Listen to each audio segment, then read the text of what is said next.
바로 이것은 인간이 하는 것이 아니고 하나님께서 하시는 것입니다 라고 하는 고백을 하고 있습니다. 바로 여러분들이 그 부흥의 중심부에 서 있습니다. 그 모든 변화의 중심부에 있습니다. 난 2600년 전에 헬라의 철학자였던 헤라클리투스라고 하는 사람이 이런 얘기를 했습니다. 동일한 강물에 발을 2번 담글 수 없습니다라는 얘기를 했습니다. 두 번째 발을 강물에 담궜을 때는 첫 번째 물은 흘러가 버렸기 때문입니다 라는 얘기를 했습니다. 변화가 지속적으로 일어나고 있다는 것을 우리 모두에게 인식하고 있는 것입니다. 변화가 일어나고 있습니다. 다양한 변화가 일어나고 있습니다. 그 변화를 얘기하면서 어떤 사람이 이렇게 얘기합니다. 지금 변화가 일어나는 것은 국지적이 아니고 전 세계적으로 일어나고 있고 세계적이고 그 변화의 정도가 단순한 변화가 아니고 혁명적이다. 그렇기 때문에 토마스 프리드먼이라고 하는 그 뉴욕타임스의 국제 담당 컬럼니스트 이렇게 막 얘기하고 있습니다. 세계적으로 일어나고 있는 혁명이다. 그래서 글로벌 레볼루션이다. 이걸 단어로 합쳐서 글로벌 루션이다라는 단어를 쓰면서 지금 우리는 글로벌 루션의 시대에 살고 있습니다라고 얘기하고 있습니다.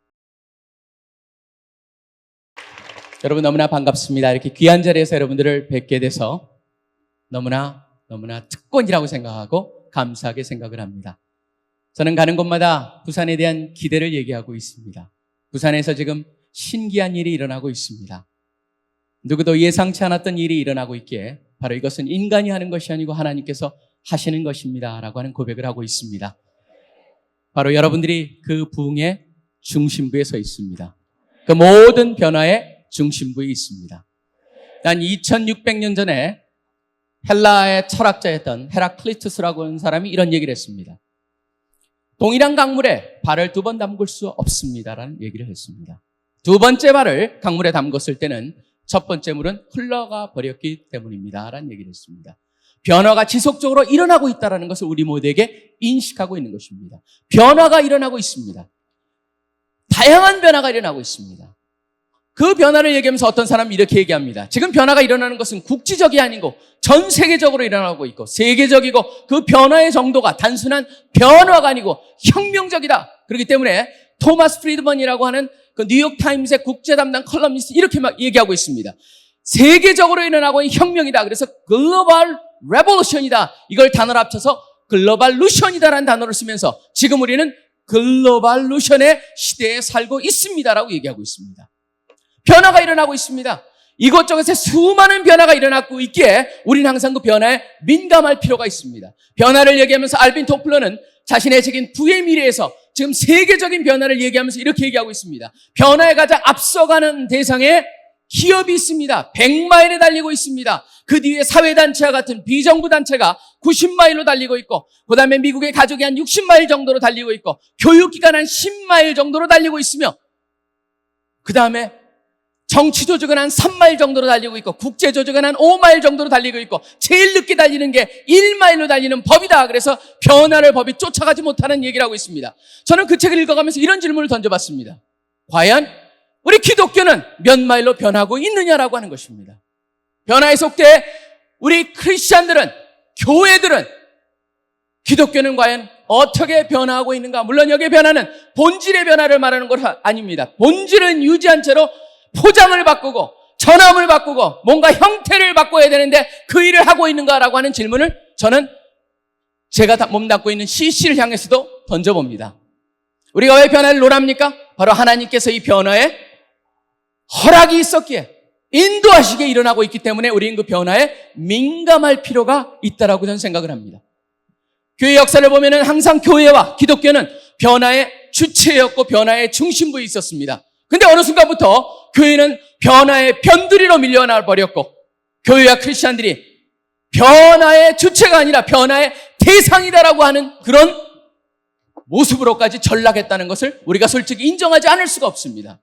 전 이걸 보면서 우리가 모두 다시 한번 생각해 보기를 원합니다. 바로 우리가 변화의 주체로서의 그 모습을 되찾을 수 있도록 하나님께 기도하고 우리를 돌아보는 시간을 가져야 한다고 하는 것입니다.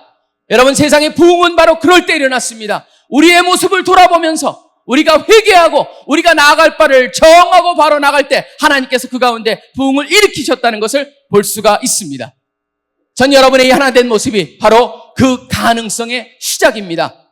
여기에 가능성을 전 볼 수가 있습니다. 하나님께서 여러분 모두의 연합의 분위기를 만드셨고 하나됨을 하셨다라고 하는 것 자체가 요한복음 17장에 보면 예수님께서 대제사장의 기도를 드리면서 이런 기도를 하십니다. 아버지께서 내 안에, 내가 저희 안에 있는 것 같이 온전하게 돼서 저들이 하나가 됨을 통해 아버지께서 나를 이 세상에 보낸 것과 함께 아버지께서 저들을 사랑하는 것을 알게 하기를 원한다고 말씀하셨습니다. 여러분, 그건 무엇을 말합니까? 우리 연합되는 모습이 바로 두 가지의 의미가 담겨 있다는 것입니다. 바로 하나님께서 우리 모두를 사랑하신다는 것이고, 또 하나는 바로 이것을 통하여서 예수 그리스도를 전하는 그런 복음의 메시지가 가능하다는 것을 보여주고 있다고 하는 것입니다. 저는 그러기에 가능성을 봅니다. 거기에 가능성을 볼 뿐만 아니라 바로 이러한 하나됨을 만드시는 것에 담겨있는 하나님의 그 뜻을 우리가 발견하며 그 안에서 우리의 인생과 우리의 역할과 우리의 나아갈 바를 분명히 정하기를 간절히 소원합니다. 전 이러한 연합 속에서 세 가지를 바라봅니다. 첫째는 바로 뭐냐면은 하나님께서는 우리를 진정으로 행복하기를 원하신다고 하는 것입니다. 여러분, 거기에 의심이 있습니까?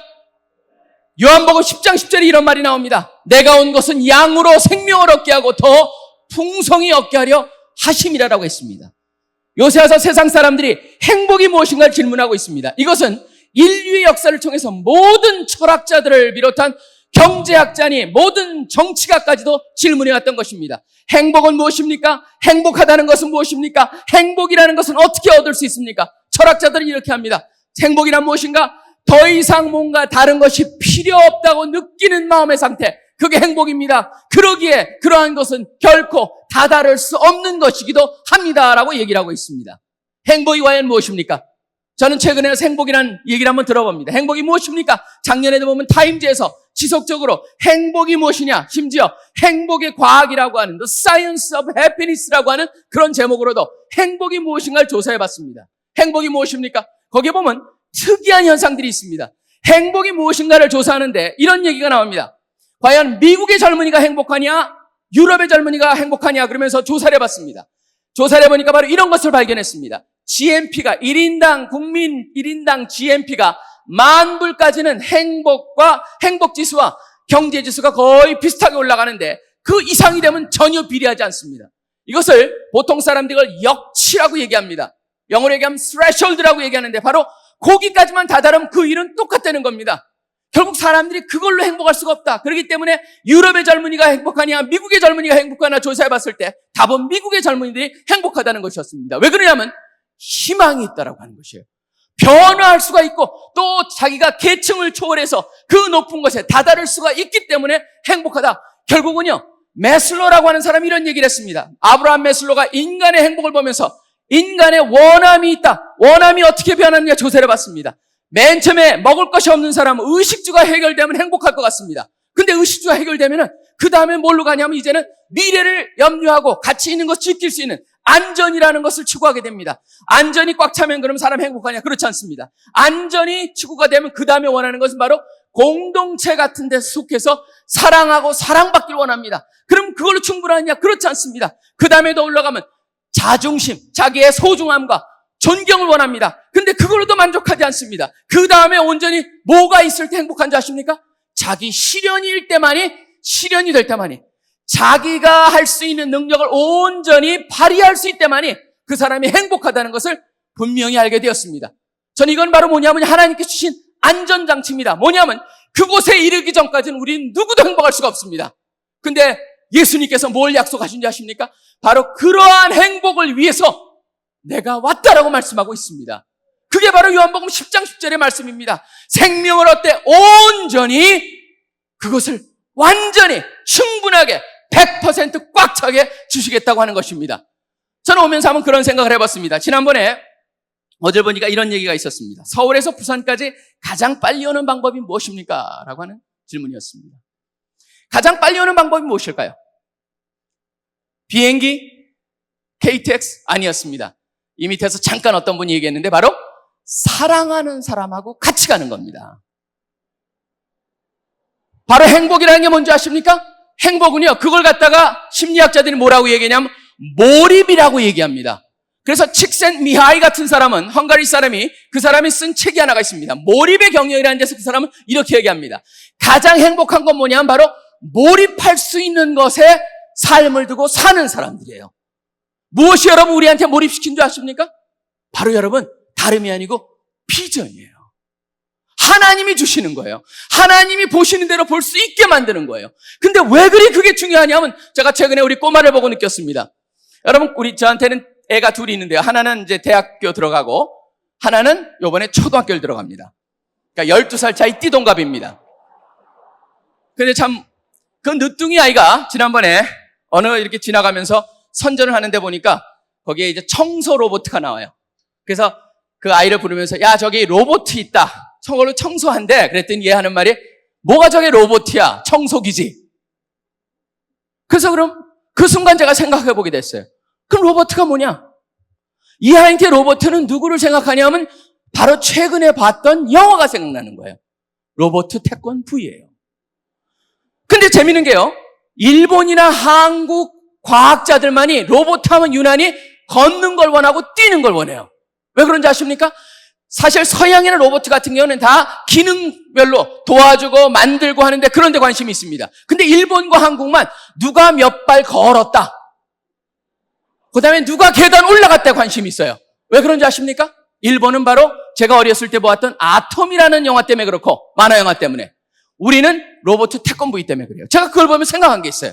뭐냐면 우리가 자라면서 어떤 분위기 속에서 꿈을 꾸느냐에 따라서 나가는 방향이 바뀌는 거예요. 그렇기 때문에 저는 여러분한테 도전하는 게 바로 그것입니다. 주 안에서 주님이 보여주시는 대로 그것과 함께 보는 사람들에서 같이 꿈을 꾸자라고 하는 것입니다. 그게 여러분 우리를 행복하게 하는 거예요. 그 안에서 우리가 행복을 발견할 수가 있어요. 그 안에서 꿈을 꾸며 믿음을 가지고 그 안에 몰입하면서 주님이 보여주신 대로 나아갈 때 우리는 행복할 수 있다라고 하는 것이 세상을 보면서 제가 그러한 경험을 통해서 다시 한번 느껴본 것입니다. 오면서 제가 책을 읽는데 클로테르 라파이유라는 사람이 쓴 책을 읽고 왔습니다. 그게 뭐냐면 컬처 코드라고 하는 것입니다. 각 나라마다 문화 속에 거기에 코드가 있고 그것을 정확히 읽을 때 마케팅이 잘 될 수 있고 그 사람들한테 가장 적합한 메시지를 줄 수 있고 그런 것을 보고 오는데 저는 한번 이런 생각을 해봤습니다. 우리한테는 뭐가 있습니까? 무슨 코드가 있습니까? 저는 믿음 코드가 있어야 되고 성경 코드가 있어야 되고 또 비전 코드가 있어야 되겠다고 생각을 해봤습니다. 하나님의 말씀에 근거해서 여러분이 그것으로 보면서 매사에 그 눈으로 해석하고 살아가는 그러한 모습이 우리 가운데 필요하다고 하는 것입니다. 여러분들이 어떤 분위기 속에서 자라났는가, 어떤 분위기에 머물렀는가, 누구하고 만나고 누구한테 영향을 받느냐가 여러분의 생각을 주장합니다. 그렇기 때문에 여러분들은 올바로 된 하나님의 말씀과 하나님이 보여주시는 그 안에 여러분의 생각과 모든 것을 충분히 집어넣고 그 안에서 몰입해서 살 수 있는 그때 그것이 우리의 행복이라는 것을 다시 한번 보시기를 바랍니다. 이 가운데 여러분이 모이신 것도 여러분의 행복입니다. 여러분 나중에 돌아보시면 이 순간 이러한 모임 속에 함께 있었다는 것이 여러분의 인생에 얼마나 많은 영향을 주었는가 생각할 것입니다. 저도 대학 때 바로 1980년에 세계복음화 대성회라고 하는 여의도에 집회가 있었습니다. 그때 WEC라고 하는 그런 모임이 있었는데 그때 여의도에 하룻밤 제일 많이 모였을 땐 300만 명이 여의도에 모였었습니다. 제가 그 300만 명 중에 한 사람이었습니다. 근데 여러분 300만 명 중에 한 사람이었고 그때 받은 비전과 그때는 세계를 나가볼 수 없는 때였습니다. 우리나라는 그냥 조용히 좀 성장하고 있는 경제적으로 공업국으로 성장하고 있는 그런 나라였습니다. 그러한 가운데서 우리는 세계복음화를 꿈꿨습니다. 그땐 저는 세계라는 단어가 무슨 단어인지도 몰랐습니다. 근데 그런 세계복음화를 꿈꿨던 그 순간에 제가 있었기 때문에 저의 마음이 달라졌고 생각이 달라졌고 드디어 세계에 대한 생각을 할 수가 있었던 것입니다. 어떻게 가능합니까? 바로 그런 분위기에 있었기 때문이에요. 그땐 전 몰랐습니다. 나중에 돌아보니까 그것이 저희 인생에 그런 수많은 엄청난 측량할 수 없는 영향을 주었다는 것을 보게 됩니다. 전 여러분들이 이 자리에 계시다는 것 자체만 가지고도 바로 하나님 안에서 꿈을 꾸시고 하나님이 여러분 하나하나를 향한 그런 행복해지길 원하시고 여러분 하나하나를 향해서 분명히 놀라운 계획을 가지고 계시다는 것을 이해하시고 믿으시고 나가시는 여러분 되시기를 간절히 소원합니다. 두 번째 보겠습니다. 두 번째 하나님께서 이러한 하나됨을 통해서 무엇을 만들길 원하시냐면 바로 하나님께서는 한국 교회와 한국 민족을 향한 특별한 뜻을 보여주실 것이라고 저는 믿습니다. 저는 1907년을 볼 때마다 가슴이 뜨거운 것이 있습니다. 여러분들 우리 역사를 보신다면 1907년이라고 하는 것은 의미가 있지만 그 전에 또 중요한 역사 두 가지가 하나님의 특별한 간섭이 있었습니다. 우리 역사는 하나님의 간섭으로 이루어진 것입니다. 저는 그 간섭 중에 하나가 바로 우리나라에 어떻게 개신교 복음이 들어왔나 그 배경에도 참으로 흥미가 있습니다. 여러분 보시면은 우리가 굉장히 어려운 때였습니다. 개화파랑 수구파랑 싸우던 때가 있었습니다. 바로 1800년대, 1880년대 초였습니다. 1882년에 이모군란이 있어서 수구파가 반란을 일으켰다면 1884년에는 또 개화파가 반란을 일으켰습니다. 개화파 앞에는 여러분이 국사 시간에 배웠듯이 박영호랑 김옥균 같은 사람이 앞장서서 했는데 그때 한 가지 특이한 사건이 일어납니다.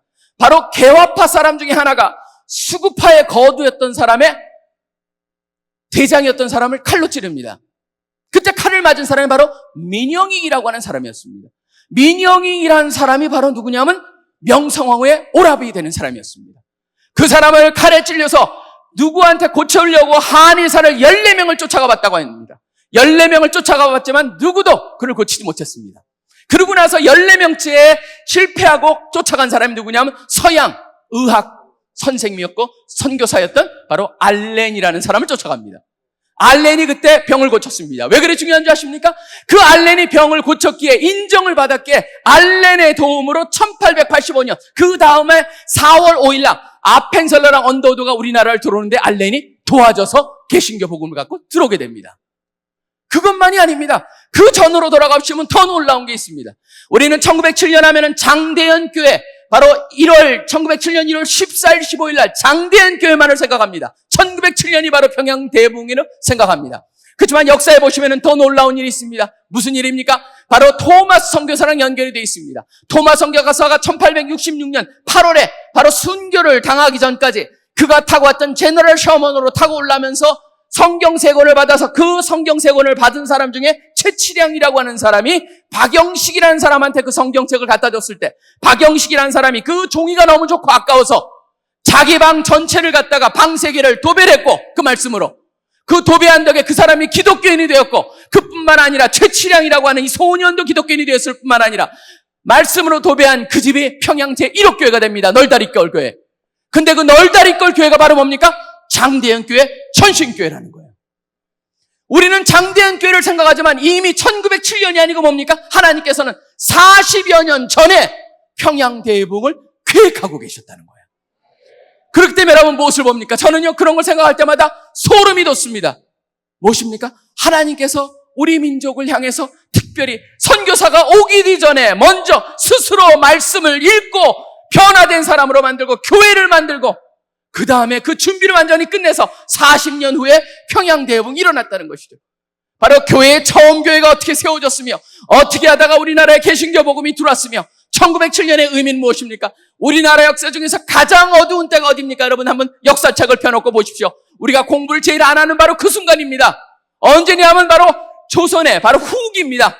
바로 1880년에서 1910년 사이인데 그 중에서도 가장 어두운 때는 1900년 바로 그 즈음이 될 것입니다. 예외가 없습니다. 1894년 5년에 바로 청나라한테 우리가 청나라가 청일전쟁에서 져버렸죠. 바로 청나라가 청일전쟁이 시작하기 전에 동학농민혁명이 있었습니다. 동학농민혁명이라는 건 우리 민족의 민심이 일어나서 드디어 정부를 향해서 항거했던 그런 어쩔 수 없는 그런 상황이었습니다. 거기까지도 그런 어려운 상황, 그것마저도 짓밟혀버려서 끝나버렸습니다. 청일전쟁으로 일본이 이기면서 청나라마저도 없어져 버렸습니다. 이제는 일본이 우리나라를 점점점 침탈해오고 러시아밖에 없었는데 그 러시아에 의해서 러시아랑 일본이랑 전쟁을 부른 게 1904년 5년에 일어난 러일전쟁이었어요. 여러분 그게 바로 1900년도 초의 분위기입니다.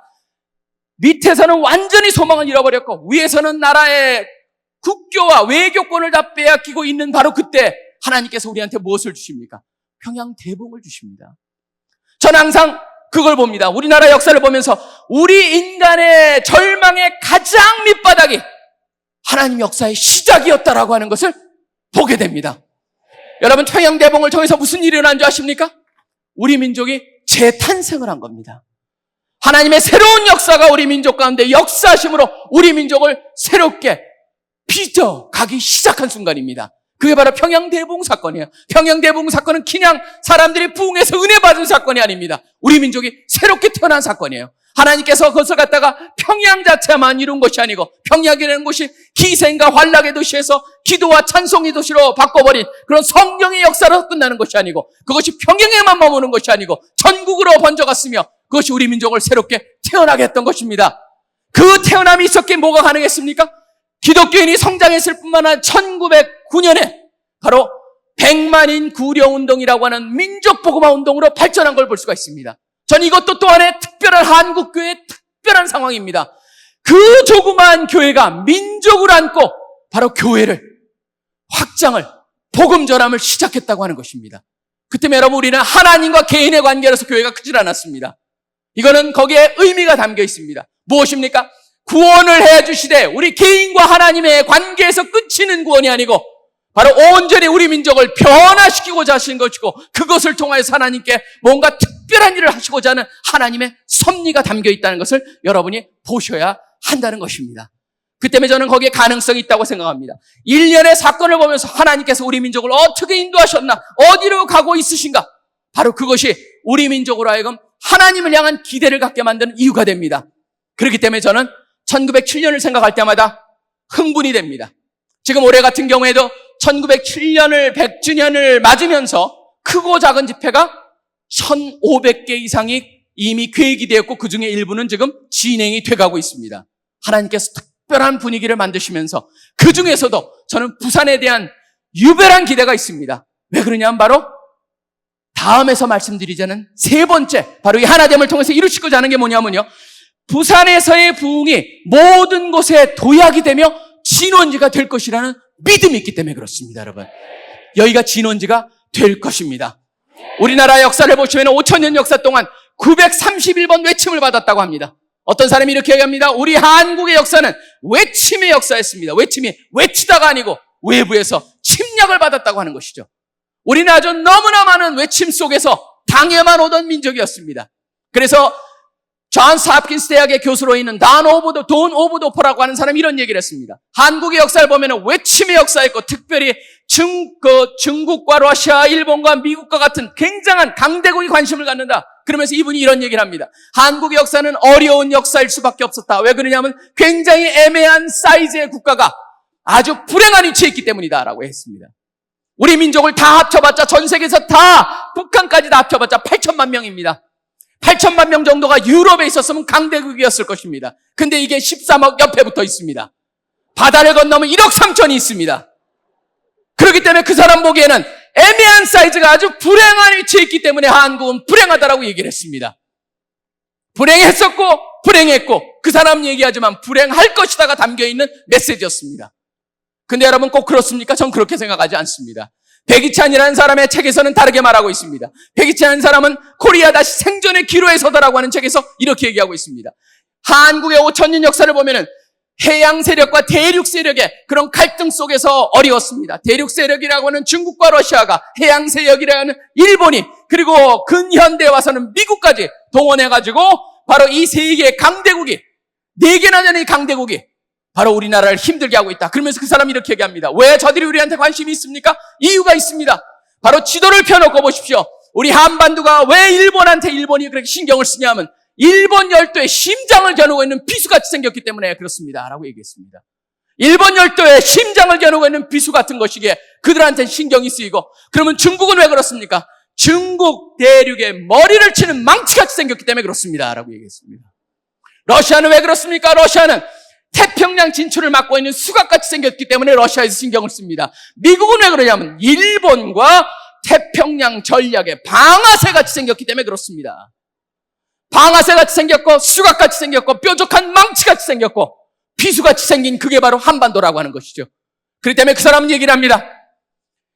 이런 나라기에 유럽의 오스트리아같이 주위의 강대국 사이에서 중재를 잘한다면은 유럽의 오스트리아 같은 그런 훌륭한 나라가 아시아에서도 바로 이 땅에서 가능할 수 있다라고 얘기를 했습니다.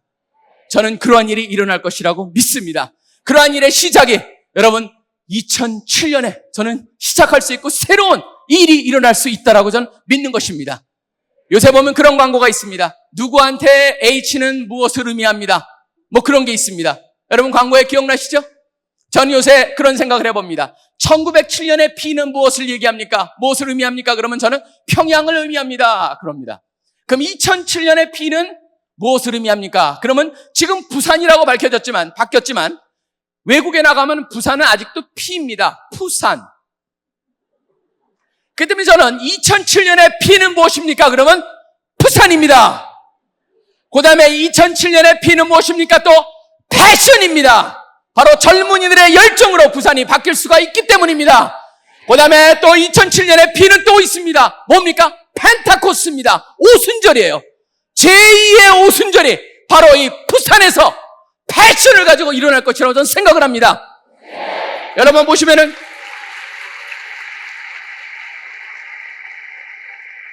사도행전 2장에 뭐라고 나온지 아십니까? 바로 마지막 때면은 성령이 모든 육체에 성령을 부어주시는데 바로 너의 자녀들이 예언을 하고 젊은이들은 환상을 보고 늙은이들은 꿈을 꿀 거라고 했습니다.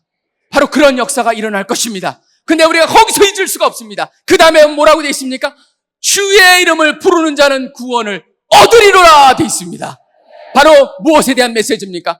여러분의 여기에는 제2의 오순절과 이 패션과 부산에서 일어나는 이 사건을 통하여서 부산부터 온전히 복음의 물결이 그 다음에 생명의 복음 전하는 물결과 파도가 부산을 먼저 덮을 것이라고 생각합니다. 주의 은혜가 성령의 은혜가 이곳에 범람할 것입니다. 그 다음에 이제는 전국으로 번져갈 것이라고 믿습니다. 1907년은 평양에서 시작해서 밑으로 내려왔다면 이제는 부산에 시작해서 위로 세계로 나가야 할 것입니다. 그렇기 때문에 하나님께서 여러분 CM2007과 같은 CC에서 하는 세계 대회까지도 이 4개 중에 보면은 작비에 그 중에 C가 바로 CM 아닙니까? 하나님께서 뜻이 있어서 하시는 거라고 믿습니다. 점프를 통하여서 어웨이크닝을 통해 가지고 세계로 또 이제는 빌리그레암 크루세이드까지 하나님께서 불러주셔서 부산을 온전히 하나님의 복음으로 범람케 하시고 충만케 하시고자 하는 하나님의 특별한 뜻임을 여러분이 믿으셔야 됩니다. 그 일을 행하실 것이라고 저는 믿습니다. 하나님은 살아계시고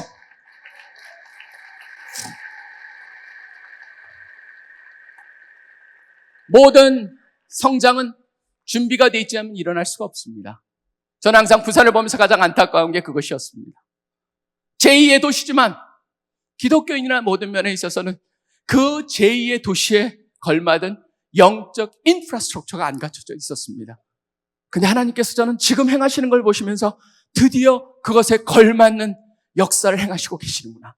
1907년에 보면 여러분 우리나라에서 가장 가능성 없는 도시가 어딘지 아십니까? 바로 평양이었습니다. 기생과 환락의 도시였고 누구도 저기는 변할 수 없다라고 생각한 그곳에서 하나님께서 우리가 가능성 없다라는 곳에서 하나님께서 일을 시작하셨습니다. 부산이 가능성이 없다라는 게 아닙니다. 부산은 지금 그 규모에 비해서 너무나 시원찮다고 하는 것이에요. 우리가 보기에는 부산에서 무슨 그런 일이 일어나겠습니까? 라고 생각할 수도 있는 도시예요. 근데 하나님께서 오히려 이곳에서 여러분들과 같은 젊은이들의 힘을 먼저 모음으로써 또 그것 때문에 우리 감동을 받고 계시는 목회자들이 지금 하나가 되어서 부산 교계가 하나가 되어서 커졌습니다. 커져서 함께 이 일을 행하여 가시는 하나님의 저는 세밀한 손길을 좀 볼 수가 있습니다. 이곳저곳에 하나님의 지문의 천지입니다, 여러분. 하나님이 다 만지고 계시고 이끌고 계시는 거예요. 그 때문에 저는 거기에 가능성이 있다고 생각합니다. 1907년에 평양을 바꾸신 그분이 이제는 2007년에 부산으로 시작해서 우리 조국과 전 세계에 새로운 복음과 선교의 물결을 일으키실 것이라고 저는 확신합니다. 여러분 이런 것을 보면서 하나 분명히 볼 게 있습니다. 바로 뭐냐면은 성경에서 잔소리같이 느껴질 정도로 반복하는 메시지가 있습니다. 뭔지 아십니까? 성경에 제일 많이 나오는 약속이고 말씀입니다. 변함없습니다. 저는 그래서 읽어가면서 진짜 잔소리같이 많이 나오는구나 라고 하는 느낌을 갖는 그것이 바로 뭐냐면 하나님께서 함께 하시겠다는 겁니다, 여러분. 모세를 향해서도 그랬습니다. 저는 말도 못합니다. 저는 평범한 목동에 불과합니다. 저는 80 먹은 늙은 노인에 불과합니다. 그랬을 때 이제는 더 이상 그 모습이 아닐 것이다. 왜 그러냐면 내가 너랑 함께하기 때문이다라고 말씀하셨습니다. 여호수아를 향해서 말씀하셨습니다. 가나안 땅 정복이 쉽지는 않지만 내가 너랑 함께 하겠다라고 했습니다. 다윗이 쫓겨서 죽음을 각오하고 도망다니는 그때에도 뭐라고 얘기했습니까? 하나님의 의로운 오른손이 붙잡고 있게 그분이 함께 하시기에 두려움이 없다고 했습니다. 여러분, 그 하나님이 우리 한 사람 한 사람하고 함께 하십니다. 그렇기 때문에 저는 가능성이 있습니다. 여러분이 한번 그분 안에서 꿈을 같이 꾸어보기를 간절히 소원합니다. 저는 시편 33편의 약속에 이런 게 있습니다. 여호와를 자기 하나님으로 삼은 나라, 곧 하나님의 기업으로 빼신 바, 즉 하나님께서 선택하시게 된 백성은 복이 있다라고 했습니다. 복받은 민족들입니다. 복받은 사람들입니다. 우리 모두가 복받은 사람이기에 여러분, 그 하나님을 우리가 부르면서 그 하나님을 믿고 따르기를 간절히 소원해 봅니다. 시편에 보면 다윗이 이런 고백을 합니다. 나의 힘이 되신 여호와여, 내가 주를 사랑하나이다 라고 말하고 있습니다. 여러분, 느헤미야는 뭐라고 얘기합니까? 여호와를 기뻐하는 것이 우리의 힘이라고 했습니다. 그 안에서 여러분들이 기뻐하시면서 기대하시면서 우리 여러분 하나님께서 허락하신 그 패션을 가지고 부산의 제2의 펜타코스트를 경험할 수 있는 그런 역사의 주인공들이 되시기를 간절히 소원합니다. 여러분, 하나님께서 누가 여러분을 이곳으로 부르셨습니까? 다시 한번 해보겠습니다. 누가 여러분을 이곳으로 부르셨습니까? 누가 여러분하고 함께 하실 것입니까? 누가 여러분의 인생을 책임지시겠다고 했습니까? 누가 우리랑 함께해서 그 일을 해가실 것입니까? 누가 있기에 우리는 두려워할 필요가 없습니다. 누가 있기에 우리는 걱정할 필요가 없습니다. 누가 있기에 우리는 기쁨으로 나아갈 수가 있습니까? 누구를 의지하면서 우리가 함께 나아가길 원합니까, 여러분? 맞습니다. 예수 그리스도가 승리하신 그분께서 우리를 넉넉히 이기는 자로 만드실 것이라고 확신합니다. 여러분, 이 한 해 우리가 주 안에서 꿈을 꾸길 원합니다.